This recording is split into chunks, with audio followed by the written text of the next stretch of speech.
प्यार से विवाह तक का सफर। प्यार से विवाह तक का सफर इतना लंबा होगा उन्होंने सोचा न था। दो युवा दिलों ने दाम्पत्य जीवन के सपने संजोने शुरू कर दिए थे, लेकिन इंतजार की घड़ियां बढ़ती ही जा रही थीं।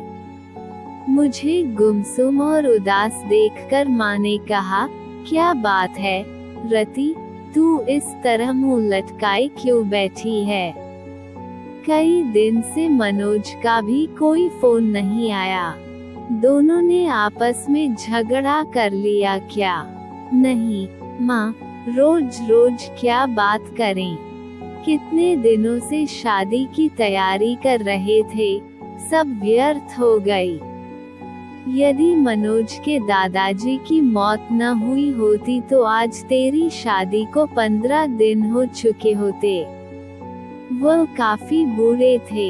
13वीं के बाद शादी हो सकती थी, पर तेरे ससुराल वाले बड़े दकियानुसी विचारों के हैं। कहते हैं कि साए नहीं हैं। अब तो 5-6 महीने बाद ही शादी होगी। हमारी तो सब तैयारी व्यर्थ हो गई। शादी के कार्ड बंट चुके थे। फंक्शन हॉल को, कैटरर्स को, सजावट करने वालों को और भी कई लोगों को एडवांस पेमेंट कर चुके थे। 6 महीने शादी सरकाने से अच्छा खासा नुकसान हो गया है। इसी बात से तो मनोज बहुत डिस्टर्ब है माँ, पर कुछ कह नहीं पाता। बेटा, हम भी कभी तुम्हारी उम्र के थे। तुम दोनों के एहसास को समझ सकते हैं, पर हम चाह कर भी कुछ नहीं कर सकते। मैंने तो तेरी सास से कहा भी था कि साए नहीं है तो क्या हुआ, अच्छे काम के लिए सब दिन शुभ होते हैं। अब हमें शादी कर देनी चाहिए। मेरा इतना कहना था कि वह तो भड़क गई और कहने लगी, आपके लिए सब दिन शुभ होते होंगे, पर हम तो सायों में भरोसा करते हैं। हमारा इकलौता बेटा है। हम अपनी तरफ से पुरानी मान्यताओं को अनदेखा कर मन में कोई वहम पैदा नहीं करना चाहते। रति सोचने लगी कि मम्मी इससे ज्यादा क्या कर सकती हैं और मैं भी क्या करूं? मम्मी को कैसे बताऊं कि मनोज क्या चाहता है? नर्सरी से इंटर तक हम दोनों साथ साथ पढ़े थे, किंतु दोस्ती इंटर में आने के बाद ही हुई थी। इंटर के बाद मनोज इंजीनियरिंग करने चला गया और मैंने BSc में दाखिला ले लिया था। कॉलेज अलग होने पर भी हम दोनों छुट्टियों में कुछ समय साथ बिताते थे। बीच में फोन पर बातचीत भी कर लेते थे। कंप्यूटर पर चैट हो जाती थी। MSc में आते ही मम्मी पापा ने शादी के लिए लड़का तलाशने की शुरुआत कर दी। मैंने कहा भी कि मम्मी MSc के बाद शादी करना, पर उनका कहना था कि तुम अपनी पढ़ाई जारी रखो, शादी कौन सी अभी हुई जा रही है, अच्छा लड़का मिलने में भी समय लगता है। शादी की चर्चा शुरू होते ही मनोज की छवि मेरी आंखों में तैर गई थी। यूं हम दोनों एक अच्छे मित्र थे, पर तब तक शादी करने के वादे हम दोनों ने एक दूसरे से नहीं किए थे। साथ मिलकर भविष्य के सपने भी नहीं देखे थे, पर मम्मी द्वारा शादी की चर्चा करने पर मनोज का ख्याल आना, क्या इसे प्यार समझें? क्या मनोज भी यही चाहता है? कैसे जानूं उसके दिल की बात?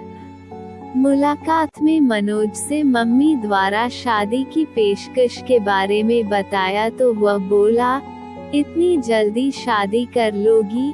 अभी तो तुम्हें 2 वर्ष MSc करने में ही लगेंगे। फिर कुछ सोचते हुए बोला था, सीधे सीधे बताओ, क्या मुझसे शादी करोगी? पर अभी मुझे सेटल होने में कम से कम 2-3 वर्ष लगेंगे। प्रसन्नता की एक लहर तन मन को छू गई थी। सच कहूँ मनोज, जब मम्मी ने शादी की बात की तो एकदम से मुझे तुम याद आ गए थे। क्या यही प्यार है? मैं समझता हूँ यही प्यार है। देखो, जो बात अब तक नहीं कह सका था, तुम्हारी शादी की बात उठते ही मेरे मुंह पर आ गई और मैंने तुम्हें प्रपोज कर डाला। अब जब हम दोनों एक दूसरे से चाहत का इजहार कर ही चुके हैं तो फिर इस विषय में गंभीरता से सोचना होगा। सोचना ही नहीं होगा रति, तुम्हें अपने मम्मी पापा को इस शादी के लिए मनाना भी होगा। क्या तुम्हारे घर वाले मान जाएंगे?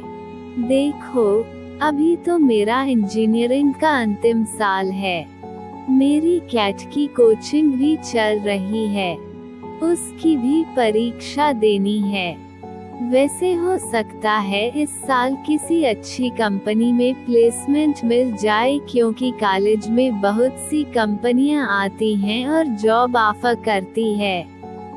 अच्छा ऑफर मिला तो मैं स्वीकार कर लूंगा और जैसे ही शादी की चर्चा शुरू होगी मैं तुम्हारे बारे में बता दूंगा। प्यार का अंकुर तो हमारे बीच पनप ही चुका था और हमारा ये प्यार अब जीवन साथी बनने के सपने भी देखने लगा था। अब इसका जिक्र अपने अपने घर में करना जरूरी हो गया था। मैंने मम्मी को मनोज के बारे में बताया तो वह बोली, वह अपनी जाति का नहीं है। ये कैसे हो सकता है? तेरे पापा तो बिल्कुल नहीं मानेंगे। क्या मनोज के माता पिता तैयार हैं? अभी तो इस बारे में उसके घर वाले कुछ नहीं जानते। फाइनल परीक्षा होने तक मनोज को किसी अच्छी कंपनी में जॉब का ऑफर मिल जाएगा और रिजल्ट आते ही वह कंपनी ज्वाइन कर लेगा। उसके बाद ही वह अपने मम्मी पापा से बात करेगा। क्या जरूरी है कि वह मान ही जाएंगे? मम्मी, मुझे पहले आपकी इजाजत चाहिए। यह फैसला मैं अकेले कैसे ले सकती हूँ? तुम्हारे पापा से बात करनी होगी। उनसे बात करने के लिए मुझे हिम्मत जुटानी होगी। यदि पापा तैयार नहीं हुए तो तुम क्या करोगी? करना क्या है मम्मी? शादी होगी तो आपके आशीर्वाद से ही होगी, वरना नहीं होगी। इधर मेरा MSc फाइनल शुरू हुआ, उधर इंजीनियरिंग पूरी होते ही मनोज को एक बड़ी कंपनी में अच्छा स्लॉट मिल गया था और यह भी करीब तय था कि भविष्य में कभी भी कंपनी उसे US भेज सकती है। मनोज के घर में भी शादी की चर्चा शुरू हो गई थी।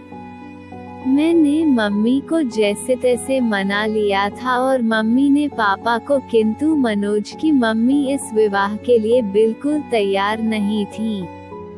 इस फैसले से मनोज के घर में तूफान उठ खड़ा हुआ था।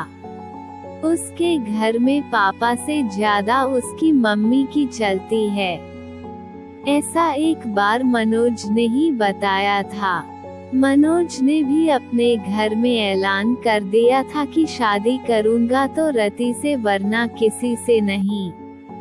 आखिर मनोज के बहनोई ने अपनी तरह से मम्मी को समझाया था, मम्मी, आपकी यह जिद मनोज को आपसे दूर कर देगी। आजकल बच्चों की मानसिक स्थिति का कुछ पता नहीं चलता कि वह कब क्या कर बैठें। आज के ही अखबार में समाचार है कि माता पिता की स्वीकृति न मिलने पर प्रेमी प्रेमिका ने आत्महत्या कर ली। वह दोनों बालिग हैं। मनोज अच्छा कमा रहा है। वह चाहता तो अदालत में शादी कर सकता था, पर उसने ऐसा नहीं किया और आपकी स्वीकृति का इंतजार कर रहा है। अब फैसला आपको करना है। दोस्तों, अगर आपको हमारी कहानी पसंद आ रही हो तो कृपया करके हमारी वीडियो को लाइक करें, चैनल को सब्सक्राइब करें और कमेंट में जरूर बताओ कि आपको किस तरह की कहानियाँ सुनना पसंद है। धन्यवाद दोस्तों। मनोज के पिता ने कहा,